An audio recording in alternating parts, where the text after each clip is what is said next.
ఇది free bus అని ఇచ్చారండి. ఫ్రీ బస్ వల్ల నాకు టూ సస్తమే కానీ దానివల్ల ఫలితం అయితే ఏమీ లేదు. అదొక్కటే నెరవేర్చారు. ఇన్ని కార్యక్రమాలు 6 పథకాలు అన్నారు. అట్లా 6 పథకాల్లో కూడా ఏది ఇంతవరకు ఎవరికీ ఏమీ రాలేదు. పెన్షన్ అన్నారు.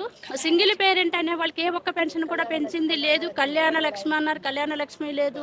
ఉచిత కరెంట్ అన్నారు. ఉచిత కరెంట్ లేదు. బతుకమ్మ గిఫ్ట్ అన్నారు. గిఫ్ట్ అనేది ఏమీ లేదు.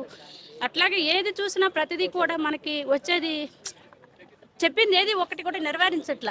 ఇప్పుడు ఈడీ కేసు అనేది ఎలా ఉన్నది అంటే చూస్తూ ఉంటే ఏపీలో తిరుపతి లడ్డూ లాగా మాఫ్ చేయడానికి అనేటట్టు ఉన్నది. నాకు తెలిసి నేను అనుకుంటున్నా వాళ్ళ తప్పులు అనేది కప్పిపుచ్చుకోవటానికి డైవర్షన్ కోసం ఇట్లా పెడుతున్నారే అని నేను అనుకుంటున్నానండి. నాకు తోచింది నేను అనుకుంటున్నాను. ఏదైనా సరే అక్కడ చూస్తే అక్కడ అది తిరుపతి లడ్డు అని ఒకటి అని ఎలా పెంచుకుంటూ వెళ్తున్నారు ఒకటి తర్వాత ఒకటి. ఇక్కడ కూడా ఈడీ కేసు ఇంకొకటి అని పెట్టి మన కేటీఆర్ గారిని తప్పు పట్టడం తప్ప వేరేది లేదు. మాకు నా అంతటి నేను ఏంటంటే నేను సింగిల్ పేరెంట్నండి. మాకు ఏదో ఉచిత గృహం అన్నారు, అలాంటిది ఏమీ లేదు. ఫ్రీ కరెంట్ అన్నారు. ఫ్రీ కరెంట్ అనేసరికి మాది రెంట్ హౌస్.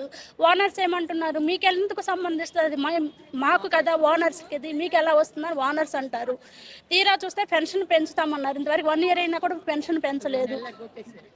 నాలాంటి వాళ్ళు ఎంతో మంది ఉన్నారండి ఇట్లా బాధపడుతూ కూడా. వాళ్ళే చూడలేనప్పుడు ఇంకా ఆయన ఏం చూస్తారు. సింగిల్ పేరెంట్ వాళ్ళని కొంచెం తెలుసుకుని చూసి ఆ బాధ్యత ఏదో కొంచెం చూస్తే మేము బాగుంది అనుకుంటాం. ఏమీ లేని మేము ఎలా బాగుందని చెప్పగలుగుతాము. ఇప్పుడు కేసీఆర్ గారు ఇచ్చారు, ఇది మేము పెంచుతామమ్మా అన్నారు. ఆయన పెంచేటానికి ఆయన లేకుండా చేసేసారు కదా. అది మా బాధ అండి. ఓకే, చివరిగా రేవంత్ రెడ్డి గారికి ఏం చెప్పాలనుకుంటున్నారు? అసలు ఏం చెప్పాలి అనేది, ఏదన్నా మంచి చేస్తే ఆయన మంచి అనుకుంటాము, ఏమీ చేయండి ఇంకెలా అనుకుంటాము అది ఆయనకే తెలియాలి. ఓకే, మేము ఇది చేసామో చేయలేదు అనేది ఆయనకు మనసాక్షి తెలుసు. అది ఏమైనా నెరవేరిస్తే ఓహో నేను ఇది చేశాను నేనని శంషేర్గా ఆయన చెప్పుకోగలుగుతారు. అది దాటి వేయటానికే కదా ఇప్పుడు ఇలాంటివన్నీ సృష్టిస్తున్నారని మేము అనుకుంటాము.